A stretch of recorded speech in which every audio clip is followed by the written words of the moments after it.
mysterious character in the organizational sciences. Specifically, charisma has neither been defined consistently nor robustly in nearly 6 decades of theory and research on inspirational forms of leadership in the organizational sciences. The most heavily cited definitions of charismatic leadership on Google Scholar reveal 2 overarching themes. A. The definition of charisma has typically included outcomes or antecedents and/or B. Charisma has been defined as some unknown quality or miraculous ability. As discussed elsewhere in the literature, these 2 themes are particularly problematic. The former confuses the consequences or antecedents of charisma with the construct itself, while the latter is simply a useless way of defining a construct from a scientific standpoint, as it could neither be operationalized nor researched in a systematic manner. Indeed, Van Nippenberg and Sitkin called for a complete return to the drawing board with regard to the conceptualization of charisma in the organizational sciences. While we echo their concerns regarding the construct space of charisma, we do not believe that a complete return to the drawing board is a fruitful next step without first conceptually and empirically reviewing existing findings in the domain with a proper definition of charisma. For such a definition to be viable, at a minimum, it has to surpass the 2 critiques noted above concerning a definition that is A. free from antecedents and consequences, and B. clearly and specifically measurable. Incidentally, Antonakis et al. Conducted an exhaustive examination of the definitions of charismatic leadership spanning 6 decades of research with the explicit goal of offering a definition that surpasses the 2 criteria above. More specifically, these authors reviewed the definitions of charisma across these 6 decades and included all of the most frequently cited definitions noted above. Antonakis and colleagues offered a definition that encompasses the common denominator across all, while maintaining construct integrity by overcoming tautological issues as well as vast overlap with transformational leadership. As explained below, their definition of charisma specifically stands alone in that it does not rely on contextual conditions, consequences for the leader, followers, or the organization, and leader antecedent traits, such as ability or personality. Further, given the recency of this definition and the lack of empirical reviews of its predictive substantive validity, it would not be efficient or prudent for us to reinvent yet another scientific definition of charisma. To be clear, we adopt this definition as it largely improves on many noted critiques of charisma in the past. The goal and contribution in this review is to determine if such a definition of charisma relates to important follower outcomes and/or is a function of leader antecedents, such as personality and ability. Charismatic leadership is thus defined as values-based, symbolic, and emotion-laden leader signaling. Further, Antonakis et al. Stated, there is a sore need for a well-done meta-analysis using correct measures of charisma, and this in models that are properly and causally specified.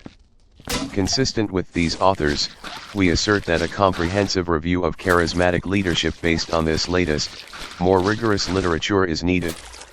With this definition as the backdrop, our primary purpose in the current paper is to map this new definition onto existing measures of charismatic leadership and then conduct a meta-analytic review of the antecedents of charismatic leadership as well as a select group of objective, individual and unit-level outcomes. Our review makes the following 4 contributions to the scholarly conversation in charismatic leadership.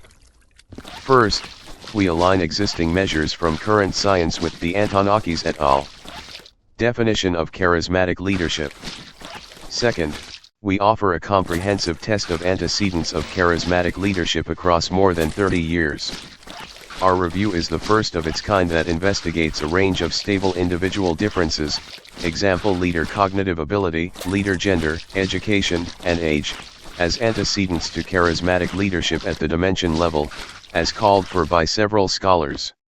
For example, we found that certain individual differences predict dimensions of charisma to a greater extent than in past reviews.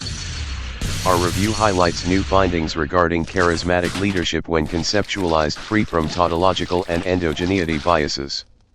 We only examine outcomes, where plausible, that are somewhat free from endogeneity bias because they are reported from a different source, example group performance, supervisor-rated task performance. Big 5 traits and cognitive ability are mostly exogenous. Evidence exists of cross-situational consistency in the measurement of such traits in adulthood.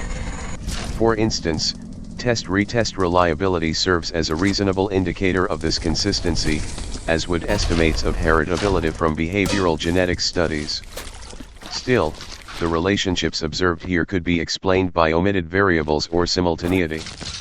Third, we consider the predictive validity of charismatic leadership of common yet objective work-related outcomes, such as supervisor-rated task performance, organizational citizenship behaviors, OCB, and group or firm-level performance. Critically, this third contribution also highlights that despite all the attention charismatic leadership has garnered over the years, it has not been systematically studied as an antecedent to such objective outcomes.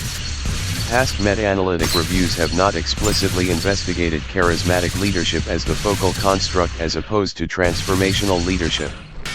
When charisma has been studied in these past reviews, it is simply conceptualized as a subdimension of transformational leadership, typically by collapsing two dimensions of transformational leadership together, i.e., idealized influence and inspirational motivation. Indeed, our review points at the reason why we remain enamored with charisma, a strong positive association with important outcomes. Fourth, our paper sets an agenda for future research in charismatic leadership based on current findings. Hypotheses development. In this review, we concentrate specifically on charismatic leadership as leader signaling in line with Antonakis et al. Such signaling is enacted via expressive and passionate communication, use of symbols and metaphors as well as articulation of values. Connolly, Cherto, Ireland, and Rutzel, 2011. Indeed, Antonakis et al., 2016, noted from their review of the conceptual and empirical landscape in charismatic leadership that three behaviors and/or attributions, we return to the distinction between these two below, that have been examined in prior studies are useful in defining charismatic leadership this way. 1. Justifying the mission by appealing to values that distinguish right from wrong. 2. Communicating in symbolic ways to make the message clear and vivid, and also symbolizing and embodying the moral unity of the collective per se. And 3. Demonstrating conviction and passion for the mission via emotional displays. Given the recency of this definition and the lack of measures explicitly derived from this definition, we map these three dimensions onto existing ways of conceptualizing and measuring charismatic leadership. We did so by consulting all the articles that Antonakis et al. Considered in their review that were marked as useful in defining charisma. Most of these studies were qualitative in nature, or reviews or case studies. We found a handful of articles that were quantitative studies. This review indicated to us that justification of the mission by appealing to followers' values and distinguishing right from wrong is conceptually similar to the attributed idealized influence dimension found in earlier works in charismatic and transformational leadership. For example, in the multi-factor leadership questionnaire 5 times, one of the most widely used assessments of charisma, the idealized influence, attributed, dimension is defined as an attribution made by followers regarding a leader's higher order ideals and values. At first glance, the conceptual similarity above might seem like what has been done in the literature up to this point, however, it is divergent in the following ways. A majority of past empirical research has simply considered a subcomponent of transformational leadership, known as idealized influence, to be charismatic leadership. In such studies, a distinction is not made between attributions and behaviors per se. Further, another dominant approach simply collapses idealized influence and inspirational motivation together, citing high correlations between the two. We will not rehash all the literature that argues that such a high empirical correlation is due to study design issues and biases and not indicative of a lack of conceptual distinctiveness. Instead, we adopt this literature's viewpoint that they are indeed distinct, and especially so when considering attributions and behaviors regarding idealized influence separately.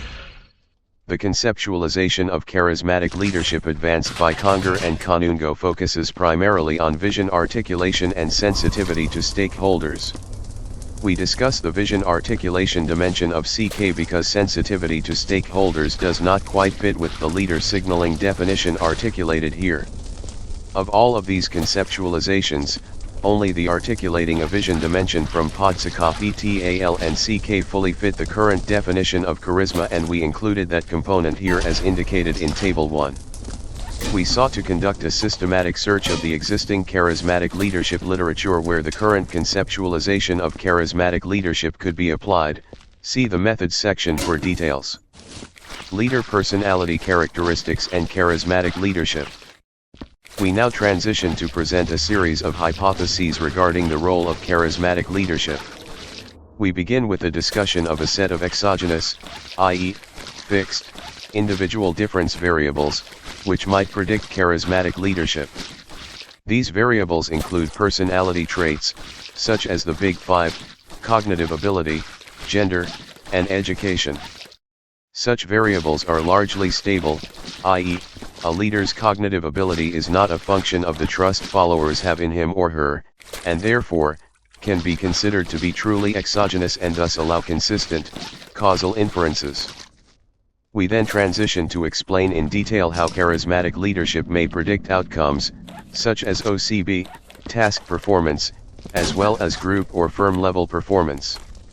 We exclude from our review traditional leadership outcomes that cannot be argued to be endogenous to charisma due to endogeneity bias derived from issues such as omitted variables and simultaneity, i.e., reverse causality.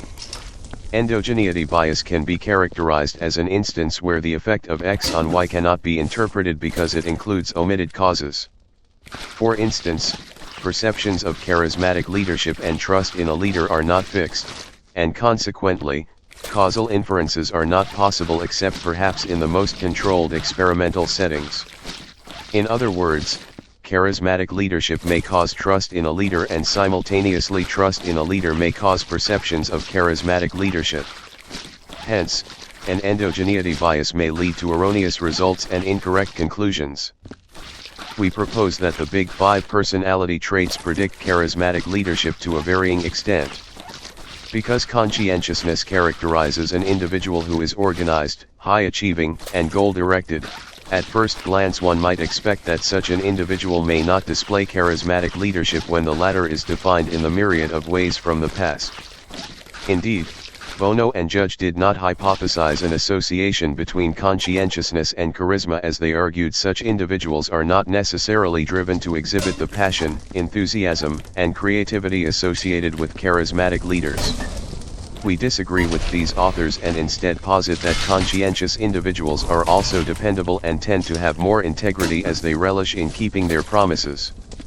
As such, this personality trait might also lie at the core of being able to articulate values-based messages to stakeholders, a key aspect of charismatic leadership. Furthermore, the integrity and consistency that characterize conscientiousness will translate into higher ratings of charisma, as they are more likely to signal values important to the collective and follow through and act on such values. Furthermore, there is no evidence in the personality literature that conscientious individuals do or do not display passion. From an intuitive standpoint, it is plausible that the deeply held convictions of conscientious leaders might make them not only better at values-based signaling, but also better able to express such messages in a passionate and forceful manner.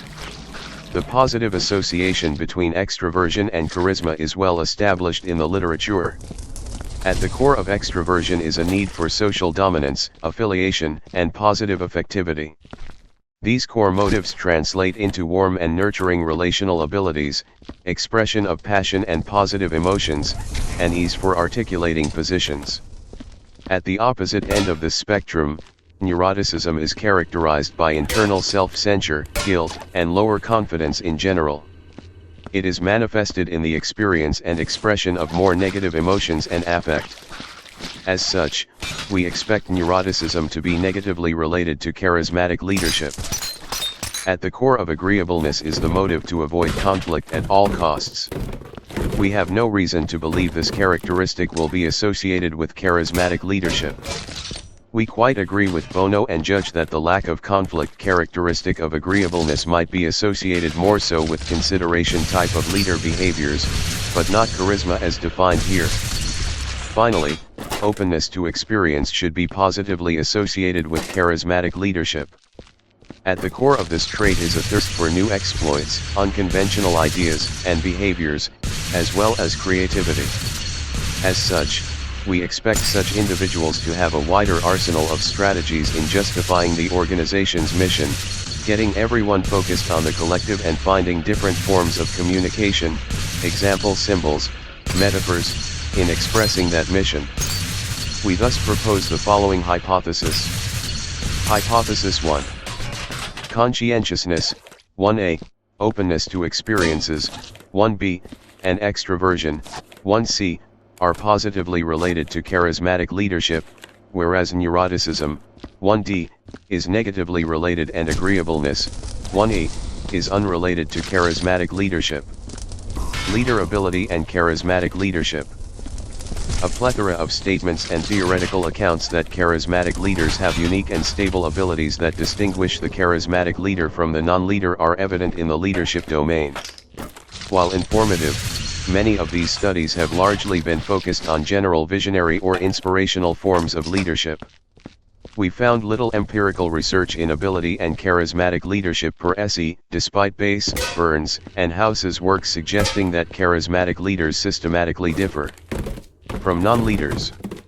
In line with earlier works, we posit that cognitive ability, i.e., general intelligence, will display a moderate to strong positive association with the current conceptualization of charismatic leadership.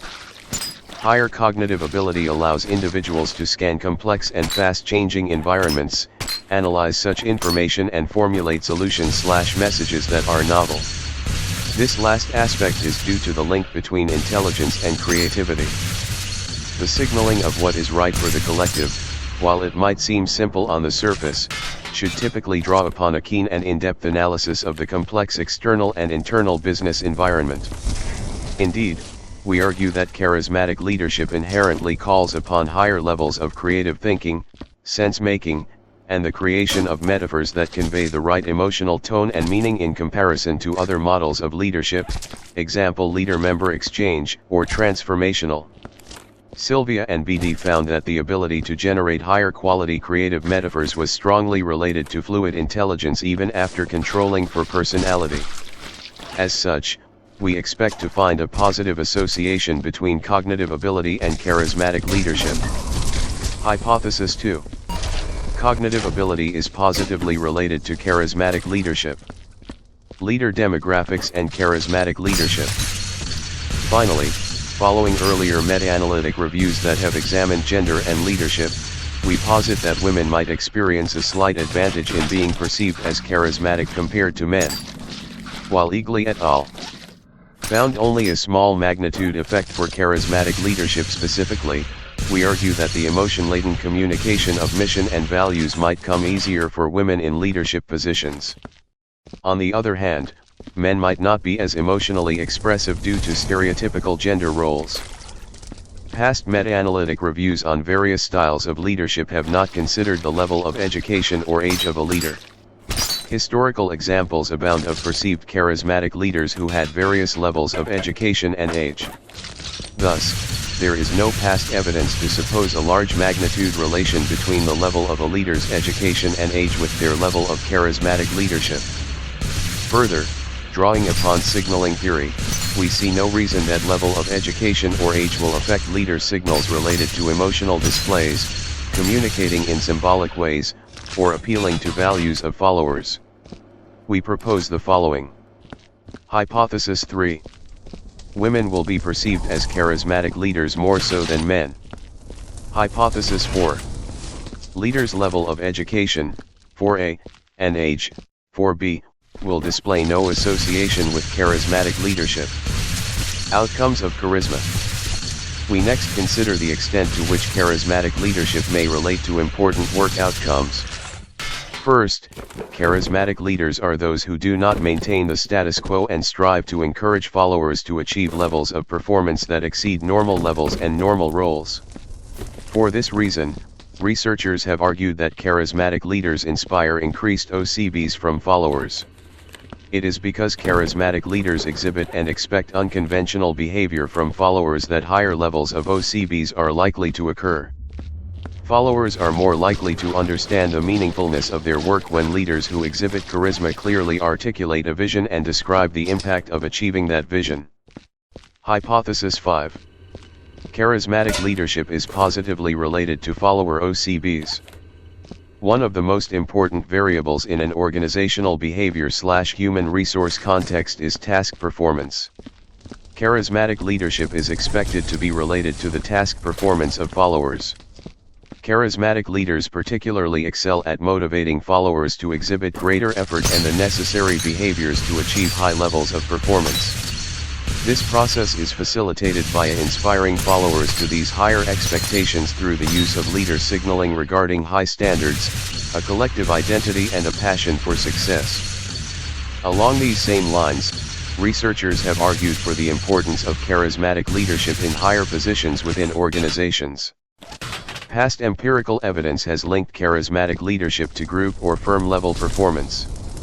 It is likely that charismatic leaders who articulate clear visions for groups and firms also provide a big-picture understanding of what could be accomplished.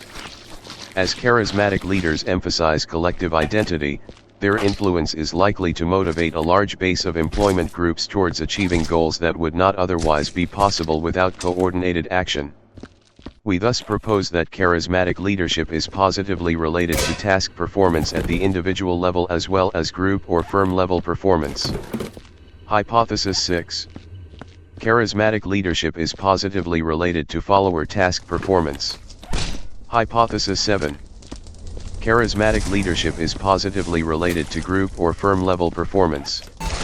Lastly, we explore the extent to which the position of a leader, i.e., frontline supervisors and managers relative to mid and upper level managers/executives, moderates the results of the previous hypotheses. We found evidence in the literature that a charismatic leader affects performance outcomes at both micro and macro levels as referenced above, yet we know little regarding if they are more effective at higher or lower levels within an organization, or both. On one hand, Antonakis et al. Argue that the position of the leader does not matter. Charisma can be exhibited across all levels of institutions, from supervisors to team players in leaderless teams, all the way up to CEO or country presidents. It can also be exhibited in social movements and can work from close or from a distance. Thus, what we have described is not a phenomenon that is uniquely linked to a position, it is a process of influence. Despite Antonakis et al.'s assertion above, our own review of the literature utilizing previous conceptualizations of charisma as a gift, magical quality, etc., however flawed they might be, implicitly leans towards the examination of charisma as somewhat more appealing at higher levels in an organization. As such, we explore the following research question. Research question: to what extent does the position of a leader moderate the relations between charismatic leadership and its antecedents and outcomes? Results. Antecedents of charismatic leadership. Table 2 illustrates the relationships between charismatic leadership and its antecedents. First, the findings illustrate that the true score correlation between personality traits of the leader and ratings of charismatic leadership are mostly positive, but small in magnitude. The results are organized by the antecedents of charismatic leadership broken down by 1. Idealized influence, 2. Inspirational motivation, and 3. Vision. For comparison purposes, we break the results down further by scale, such as idealized influence, attributes and behavior, the full CK measure, as well as level of the leader. Most meta-analytic reviews combine measures of the same construct into one distribution to illustrate the true score correlation across scales. However, because of our interest in the dimensions of charismatic leadership and the specific measures that have been used, we disaggregate the distributions. This means that the distributions are noticeably smaller than the typical meta-analytic distribution. We believe that the precision of our method justifies the creation of these smaller distributions. Thus, while the distributions are small, We offer these results as the best estimates of the true population effect sizes. We find that as predicted, openness to experience, conscientiousness, and extroversion are positively related to charismatic leadership. Thus, hypotheses 1A, 1B, and 1C were supported. However, our findings show that the results range from small to moderate magnitude relations, with extroversion having the strongest relation. Further, the findings for these traits indicate that both attributed and behavioral idealized influence relate to these big five traits. In support of hypothesis 1D, neuroticism also had a small negative relation to charismatic leadership. These associations held up for the dimensions of attributes and behaviors of idealized influence. However, counter to hypothesis 1E, agreeableness also showed a moderate level relation with charismatic leadership. In support of hypothesis 2, cognitive ability showed a small to moderate relation with charismatic leadership, example inspirational motivation. We also considered the potential role of the demographic variables of the leaders. For instance, we found little support for our assertion that females would have higher levels of charisma than males. In this context, a negative correlation indicates that women had higher levels of charisma. The evidence that women may score higher on charisma might be the result of selection effects, whereby women could have to pass a higher barrier to emerge as leaders and only the most charismatic are selected. Yet, all these relations were small in magnitude. We did find at least some evidence contrary to hypothesis 4A and 4B that leaders' level of education and age would be unrelated to their charismatic leadership. Age, especially, was related to leaders' idealized influence behavior. Outcomes of charismatic leadership. We also investigated the potential for charismatic leadership to relate to supervisor-rated or objective measures of various performance outcomes. We present these results in Table 5. In support of hypothesis 5, we find evidence that idealized influence and inspirational motivation predict followers' engagement in OCBs. Further, while we found support for hypothesis 6, which stated that charismatic leadership would relate to supervisor-rated task performance, the magnitude of the relation varied greatly by scale. For example, inspirational motivation and various combinations of scales that could not be disaggregated all predicted task performance by varying degrees. Similar results were also found in support of hypothesis 7, which predicted a relation between charismatic leadership and group or firm level performance. Finally, we considered how our results might be moderated by the level of a leader within an organization when the data allowed for such a comparison. By and large, across the distributions, most of the studies either reported samples of lower-level leaders or mixed samples, the latter of which did not allow for a comparison. In most cases, the results were not noticeably different for samples with only lower levels of leaders relative to the full distribution of leaders. We summarize the results of our analyses in Table 6. Here, we also include a comparison with past meta-analytic reviews that considered the relations between antecedents of charismatic leadership and its subdimensions. In general, we can see that the vast majority of research has been conducted examining the idealized influence and inspirational motivation dimensions collapsed into one dimension, with much less attention being paid specifically to idealized influence attributes and behaviors as well as vision.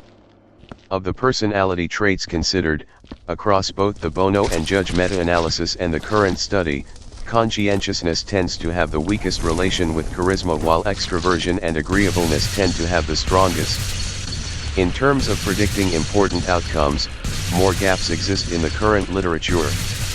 The data that are available tend to show that charisma is related to supervisor-rated task performance and OCBs.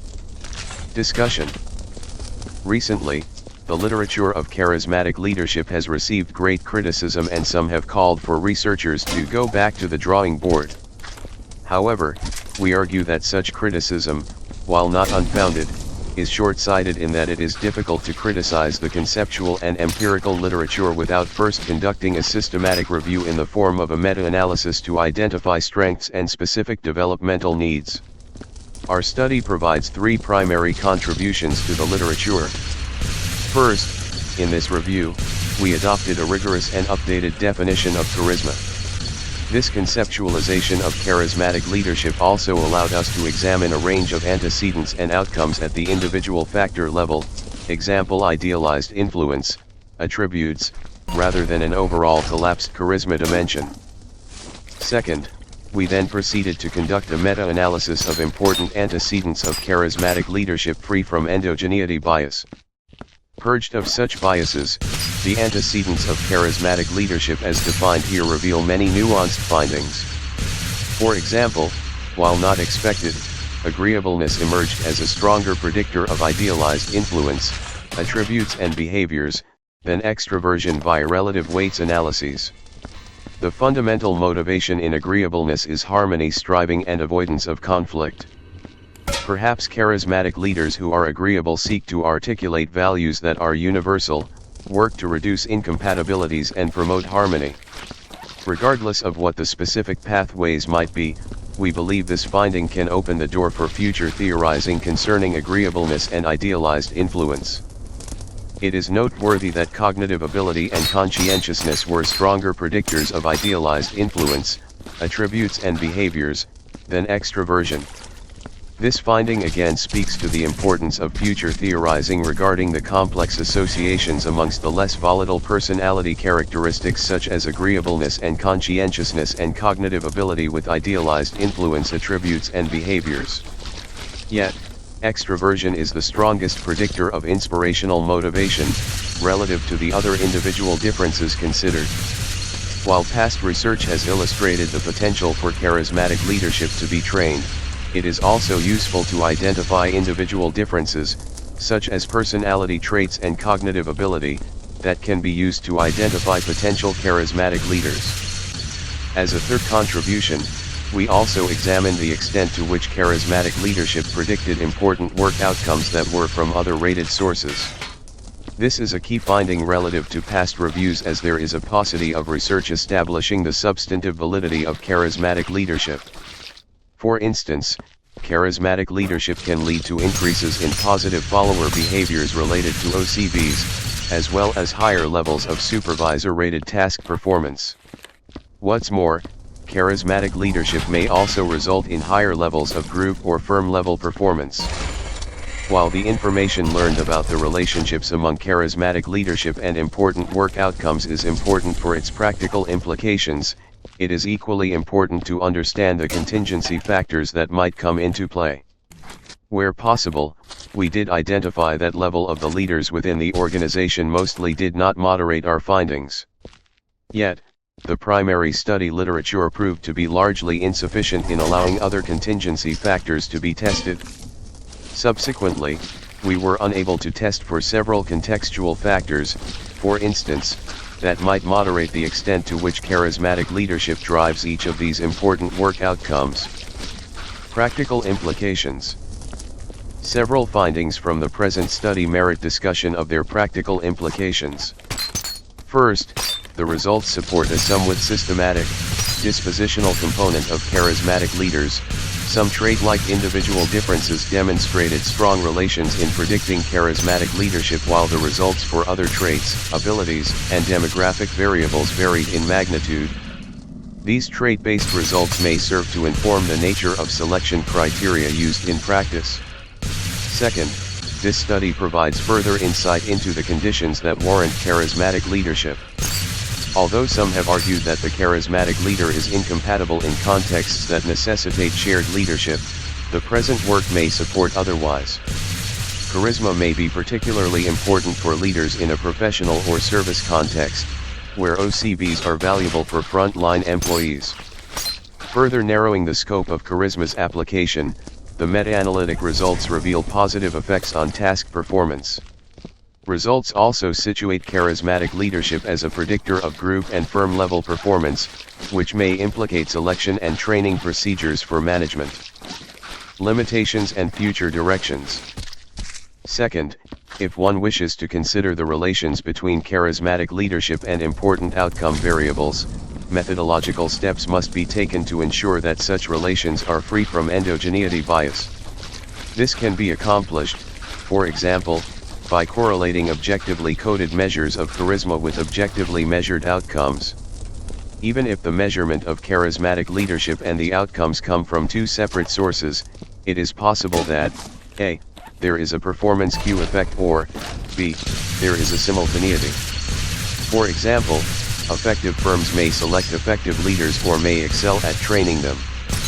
Further, C. Omitted variables like instrumental or transactional leadership may correlate with both charisma as well as the outcome. In the current study, we were not able to investigate the partial correlation coefficient, which could have provided a more unbiased estimate of the relations of interest.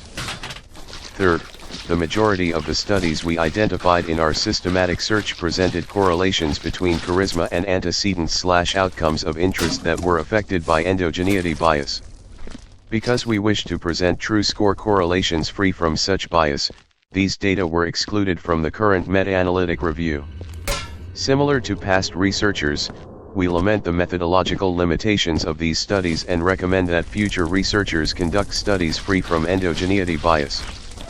Further, although it would have been interesting to compare charismatic leadership to similar styles, we could only do this if endogeneity bias was not a factor. We could not consider these relations because we did not have such bias-free estimates. Future research should seek to address these limitations in the current literature. Contextual moderating variables, such as situational triggers like crises, attributional ambiguity, or information uncertainty, should be identified in future research. One anonymous reviewer suggested the importance of considering the role of charismatic leadership through a cultural lens, such as by considering the differences between collectivist and individualist contexts as well as other cultural dimensions, example power distance, uncertainty avoidance, gender egalitarianism. At this point, charismatic leadership is primarily studied in individualistic countries. The use of a collectivist perspective would be helpful for a deeper understanding of charismatic leadership and its role within collectivist cultures. Context can also be measured through the use of different industries. Past research has already suggested that the importance of charismatic leadership might vary by industry. More research is needed to test this assertion meta-analytically. Further, researchers have also proposed that organizational size may play an important role in the predictive validity of charismatic leadership. Such moderating variables should be considered as more samples emerge that can be meta-analyzed. Finally, another limitation to keep in mind is the inability to prove causality. The identification of more antecedents and outcomes in the study of charismatic leadership will not allow for causal statements with current settings. For example, does charisma in leaders actually cause trust, or does trust lead to charismatic leadership? More experimental research will be needed to address these concerns. Overarching recommendations for theory development. 1. A systematic theoretical development of the antecedents and outcomes of the charismatic leadership construct is as yet unavailable in the literature. For example, when one considers charismatic leadership as leader signaling, our relative weights analysis indicates that the somewhat less glamorous Big Five traits such as agreeableness and conscientiousness could matter more in some cases than the routinely studied extroversion, which is associated with status striving and implicitly linked to leadership. Likewise, we know little concerning why leaders with higher cognitive ability are better at values-based signaling. It could be that such leaders are better able to discern what values are shared by followers and thus are better at signaling such values.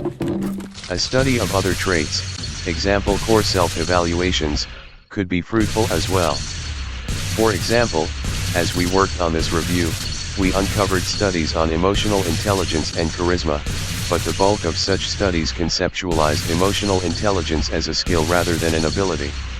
Theories on the interaction between cognitive ability and emotional, or other forms of, intelligence are sorely needed for predicting charismatic leadership. Further, and related to traits and stable abilities, nonlinear effects of such traits on charisma should be theorized and empirically examined. For example, at what point is an agreeable leader no longer considered charismatic? Or when does a leader's intelligence, perhaps at very high levels or low levels, adversely affect their charismatic behaviors and attributes? If intelligence and/or personality traits indeed have nonlinear associations with charisma, the estimates reported in linear tests such as ours are attenuated. Two theoretical accounts of how emotions factor into passionate displays and communication are still underdeveloped despite the voluminous research on emotion and leadership in general. Indeed, while the early works of Bass suggest inspirational leaders display more passion, we need theories that articulate the mechanisms through which displays of hope, compassion, righteous anger, or sadness, i.e., all discrete emotions, are a part of the charismatic leader's signaling repertoire. As an aside, how charismatic leaders might use dark emotions and divisive values to signal crises to followers is largely unexplored and fertile domain. 3. Is charismatic leadership a static construct? We were hard-pressed to locate accounts of how a leader's signaling ability might change over time and with age and/or life experiences. Our findings point at the possibility that leaders are better able to articulate visions as they get older, but only at higher levels in the organizations. It is not our intent here to mimic the authentic leadership literature, but one cannot help but wonder if the leader's vision articulation is tied in some fashion to their own evolving authenticity, life experiences, and moral growth. 4. Our findings indicated that lower-level leaders' charismatic leadership seemed to impact higher-level outcomes. What are the theoretical mechanisms that could make such effects plausible? Is it because lower-level leaders play a key role in focusing attention on the collective, as they are the immediate face of the organization to followers? 5. Finally, the gender findings seem to be pretty consistent from Eagly et al., as well as our own study. Intuitively, it comes as a surprise that women are not perceived as more charismatic given all the literature that suggests that women tend to be more values-oriented and more passionate in general. Yet, on second glance we wonder if people hold implicit leadership prototypes when it comes to values-based and emotion-laden signaling. This is a rich area for future theoretical development so we could better understand how and why women are perceived as more passionate in general but not so in leadership roles. Could gender role theory be at play wherein female passion is valued in certain stereotypical roles, example parenting, but not as a CEO? Overarching recommendations for measurement and design. 1. The most immediate and urgent methodological agenda item is the development and validation of new measures that better reflect the 3 dimensions of charismatic leadership highlighted here. Future research should also pursue objective measures of charisma as well as manipulated charisma in experiments. 2. Despite all the attention charismatic leadership has received, we were struck by how few studies exist that rigorously test antecedents and outcomes of charismatic leadership free from endogeneity bias. Such studies along with enhanced measurement are urgently needed. 3. Improve reporting of study context to allow future meta-analytic reviews to test for a greater number of theoretically important moderators. 4. Tests of incremental validity from the new measurement of charismatic leadership with existing models of leadership. 5. We were limited by the smaller samples in this domain, but levels of analyses issues both in theory, measurement, and design in charismatic leadership seem generally lagging behind some other leadership models. 6. Finally, future research if undertaken with existing measures should examine charisma at the dimensional level. Conclusion. Charismatic leadership is of great importance to both academic and practitioner interests alike. The current meta-analysis provides estimates that reflect our best understanding of the population parameter estimate using the most precise measures. We considered the conceptualization and measurement of charisma as well as antecedents and outcomes free from endogeneity issues. Some personality traits were identified as important predictors of charismatic leadership while others require future investigation, example dark triad traits.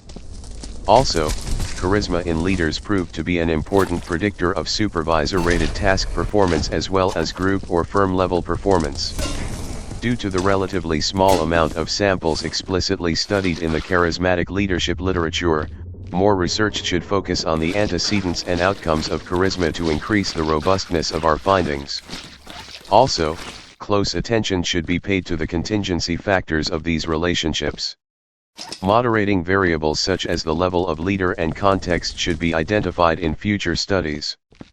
Overall, charisma charismatic leadership is a significant construct in the leadership literature, and research should continue to focus on its conceptualization, measurement, and role within organizations.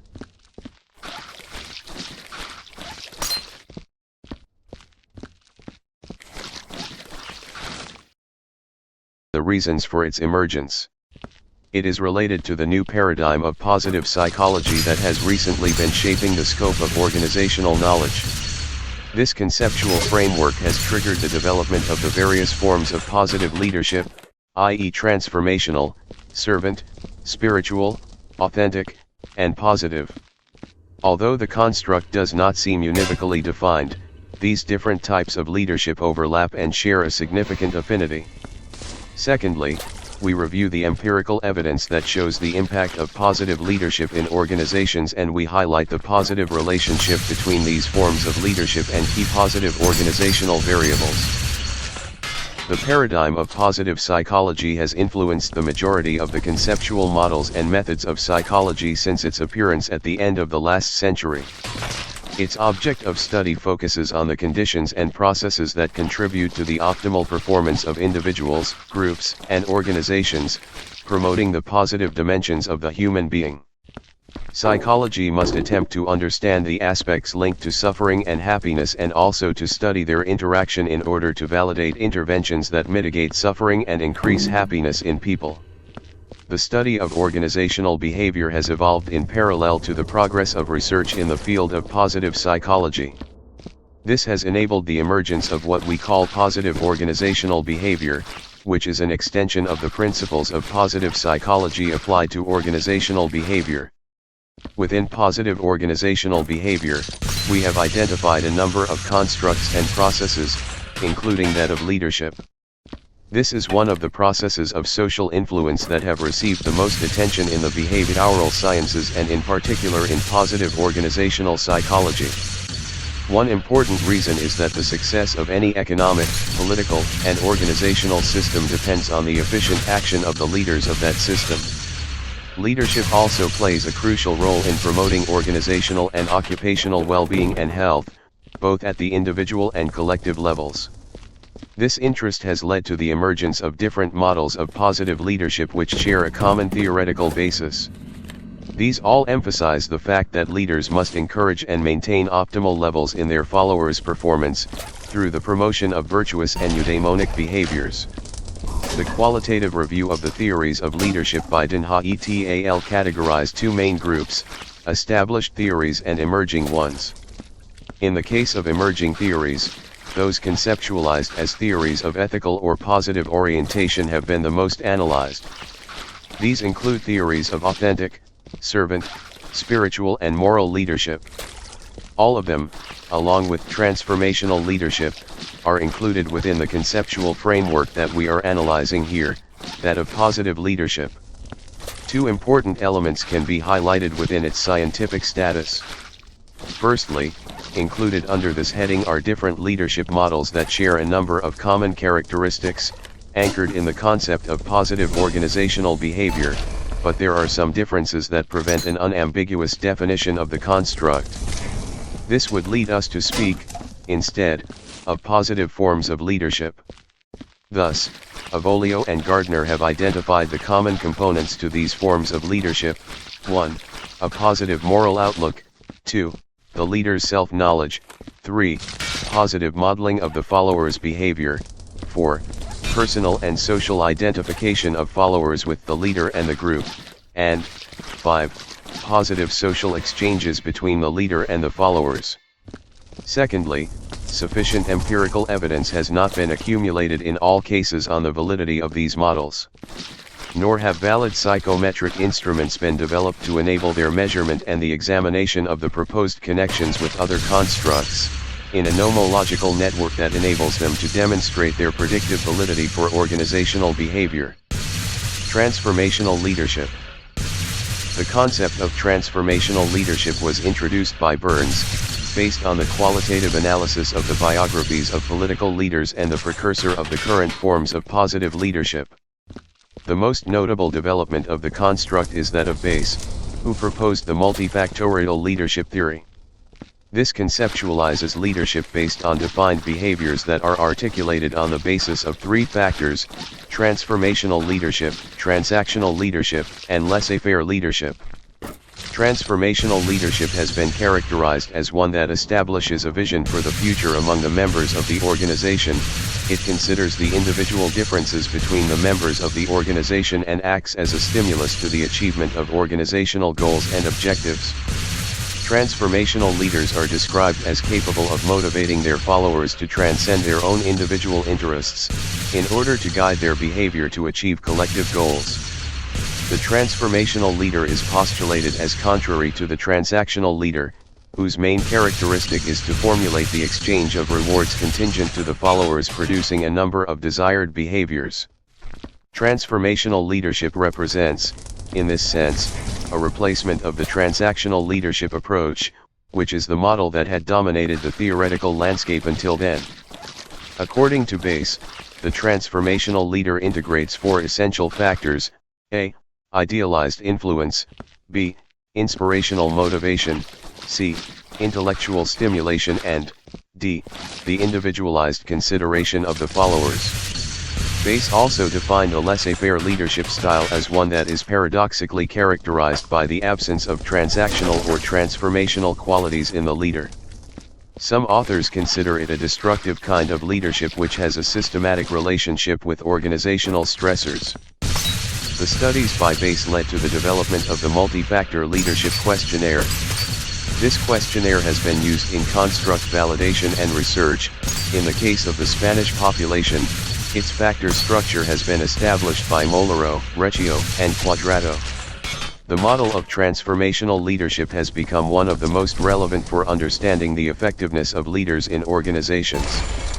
There is extensive empirical evidence that behaviors related to transformational leadership have a positive effect on individual and group variables, such as employee engagement, motivation, and the efficient execution of tasks, as well as variables related to the overall organizational effectiveness and performance of a company.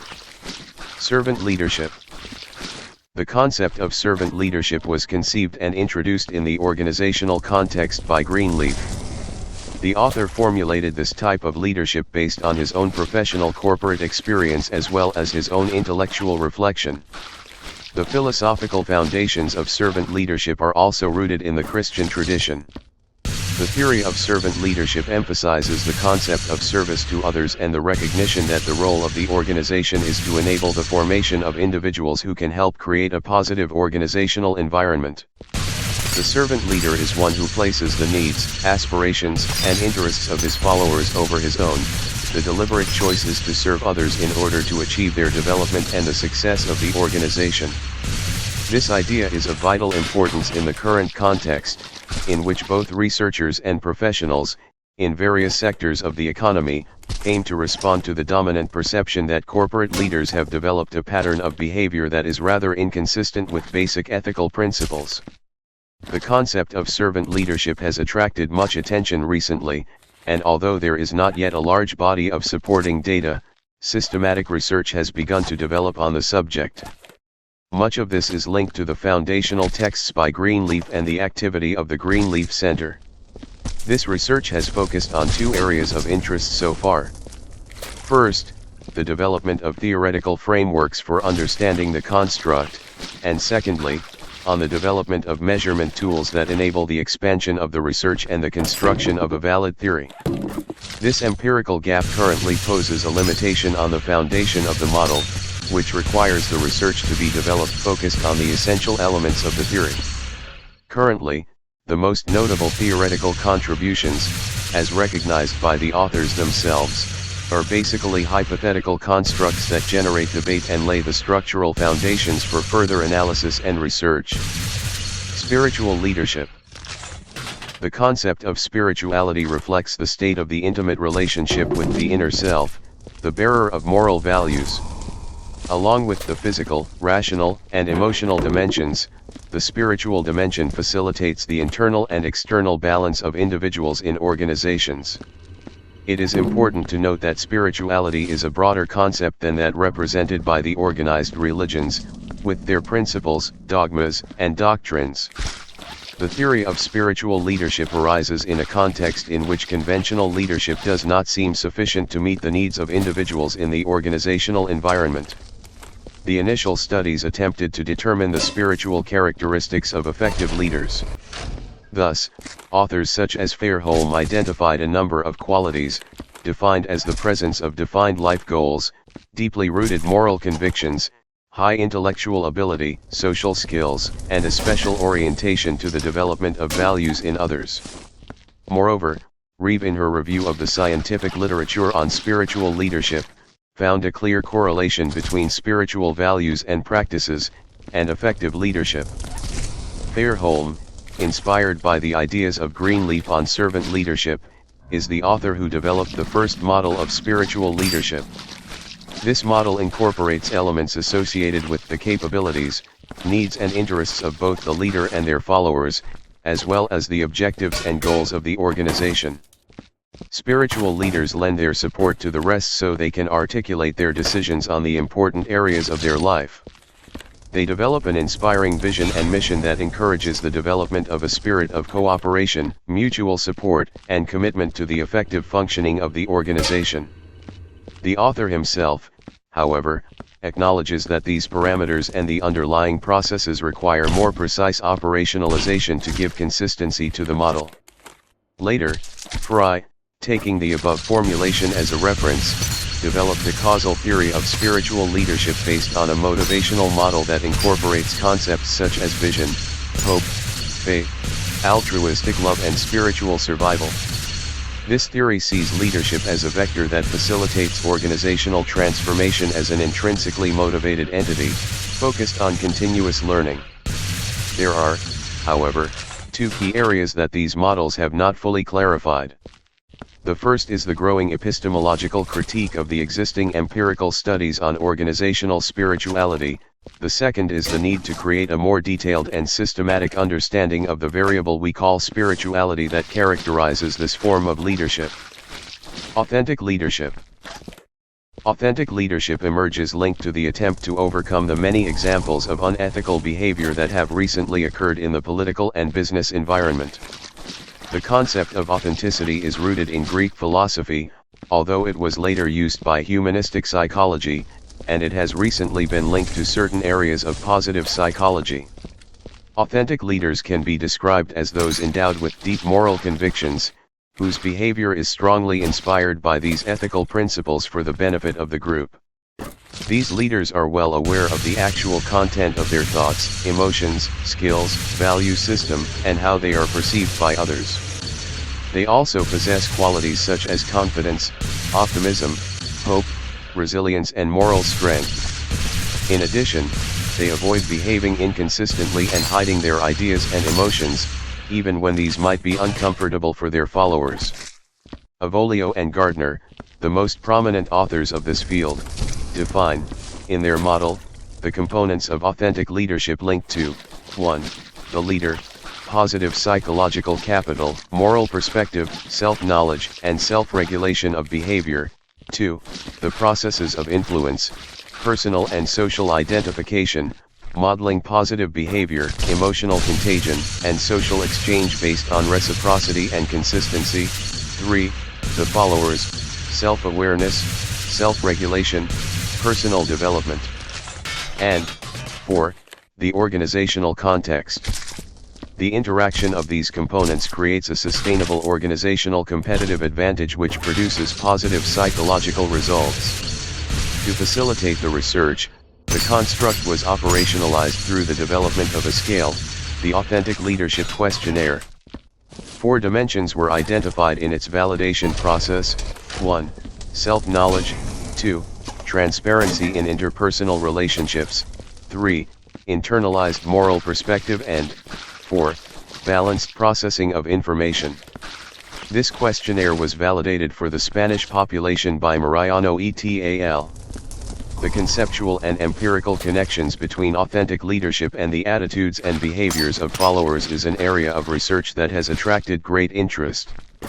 There is a promising set of preliminary investigations which requires, however, greater empirical support. These authors suggest that authentic leaders increase the social identification of followers with the organizational principles. Authentic leaders are also perceived as more credible sources of information by the followers, and they are considered to be generators of clear goals as well as clear plans for reaching them. Finally, authentic leaders build the trust of followers by encouraging open communication, sharing critical information, and trying to increase their involvement with work. Ethical leadership. The ethical dimensions are present in the transformational, servant, and especially the authentic model of leadership. Some authors have tried to develop the concept of ethical leadership as an independent construct. Brown and Trevino provide the most developed and robust model of ethical leadership. According to their definition, ethical leadership seeks to promote normatively appropriate behaviors in the followers, through personal actions and interpersonal relationships between them and the leader, using a reward system and transparent communication.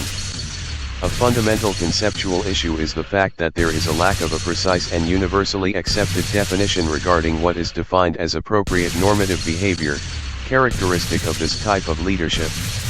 Empirical research has not yet made it possible to determine conclusively the processes that underlie the ethical dimensions of moral leadership. Brown et al. Have suggested a set of psychological processes that explain the relationship between this kind of leadership and behaviors of ethical nature, such as prosocial and antisocial behaviors. These theoretical processes are related to learning and social exchange. Thus, ethical leaders can be considered as models of behavior who stand out in an ethically neutral environment. Finally, there have been few attempts to develop tools for measuring moral leadership. The psychometric properties of the questionnaires developed hinder the validation of the construct and the theoretical progress of this model. Positive leadership. Positive leadership contains obvious areas of overlap with a number of the types of leadership analyzed. The existing literature states that it is linked conceptually to transformational leadership and authentic leadership. Both models have solid empirical support, as we have seen. However, this is not the case of positive leadership, whose theoretical consolidation is still in the process of being confirmed. The most notable approach is that developed by Cameron. According to this author, this leadership style is based on the application of positive behavioral principles emerging from disciplines such as positive psychology and positive organizational psychology. Specifically, positive leadership has three basic components. 1. It places the focus on people's strengths and abilities that reaffirm their human potential. 2. It emphasizes results and facilitates above-average individual and organizational performance. And 3. Its field of action is concentrated on the components that can be seen as essential virtues of the human condition. Expressed another way, the concept of positive leadership is based on the existence of a continuum, on which any leader can be situated. Positive leaders are those whose behaviors show an orientation towards the positive extreme. The empirical evidence that supports this theoretical framework is not abundant. Despite the growing interest in the theory, there are few studies that consolidate it. The relevant contributions with regards to its measurement are equally scarce, and the psychometric properties of the existing instruments need further development. However, there are a number of studies related to the practical aspects linked to the development of healthy organizations that appear to show the validity of the construct.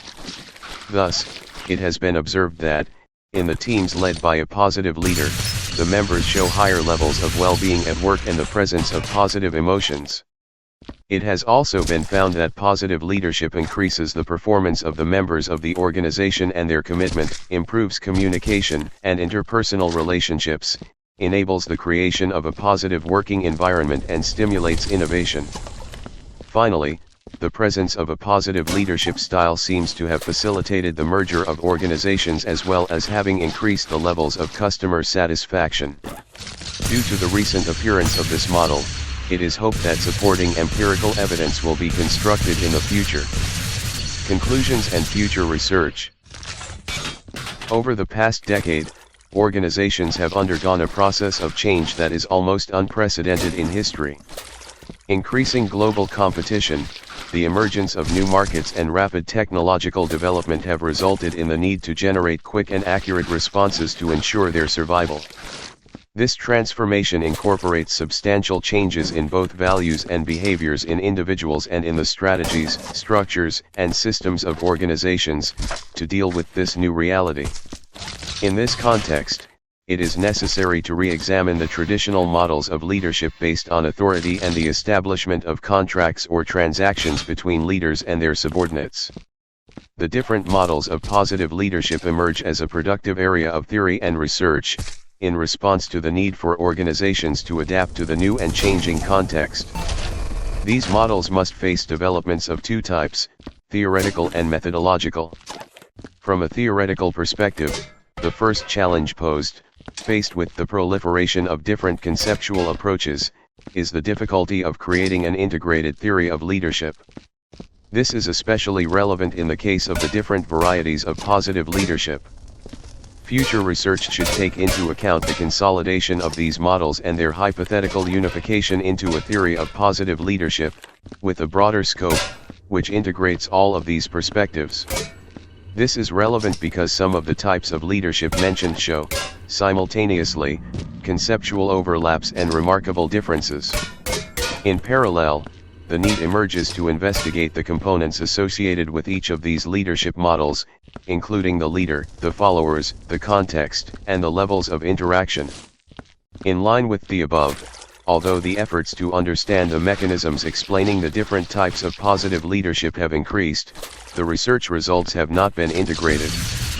Furthermore, the studies carried out analyze different types of mediators, which makes the task even more complex. Therefore, more effort is required in integrating the results as well as a reduced interest in the mediating variables. Another theoretical area of interest is the evolution of some styles of positive leadership. In general, research has paid scant attention to those variables that contribute to or inhibit the development of this leadership. We need to generate research that determines how to accelerate the emergence and development of positive leadership. There is empirical evidence that transformational leadership, which is the positive leadership model that has the most theoretical support, can be taught through training programs on the basic skills it involves. The behaviors of leaders can be molded by this type of learning, and they can have a positive impact on organizational performance. However, research needs to validate both the nature of the development of transformational leadership and the other forms of positive leadership, in at least two directions.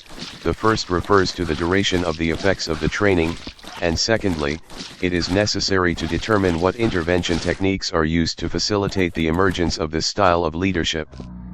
From a methodological perspective, it is necessary to develop new approaches to the study of positive leadership. The research must use mixed methodologies that allow a better understanding of the phenomenon. Quantitative strategies for the study of leadership have dominated the literature and are the most common approach today. Although attention to qualitative methods is increasing, it is still insufficient. Moreover, these methods need to be combined with existing quantitative studies. Research in organizational psychology has benefited from this methodological combination to make theoretical progress. This mixed approach turns out to be especially important in the case of the study of positive leadership. Also, it is noted that in the literature on positive leadership there is an abundance of correlational and cross-sectional studies, from which causal inferences are extremely difficult to establish. A set of longitudinal studies, addressing different components of the transformational leadership style, has been generated. Leadership is a dynamic phenomenon whose evolution, therefore, has to be analyzed over time. However, the outcome of the research is still insufficient and is mainly focused on this specific type of positive leadership, somehow neglecting the other forms of leadership. These studies provide valuable information on the occurrence and withdrawal of certain behaviors related to positive leadership, the continuity of these behaviors, individual changes and, eventually, their potential predictive ability. Another methodological point of interest is represented by the fact that multilevel analysis has been established as a technique of growing importance in the field of leadership. Studies on positive leadership should start to incorporate different levels of critical analysis beyond the individual, such as the dyad, the group, and the organization. Moreover, the lack of a strict consensus on the conceptual definition and theoretical framework, which would encompass each of the different types of leadership analyzed, has caused some confusion about the operationalization of the constructs suggested. Currently, there are various multidimensional measuring instruments, and while some of them have extensive validation and empirical support, the psychometric properties of others require much more rigorous research and psychometric support, as highlighted by some authors. Finally, we would like to point out that positive leadership has become the dominant approach in the study of leadership in organizations.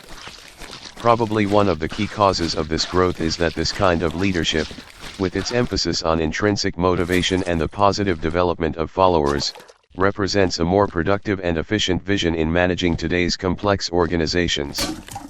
Followers not only seek inspirational leaders to guide them in an uncertain and volatile environment, but they also want to deal with challenges in their own personal development.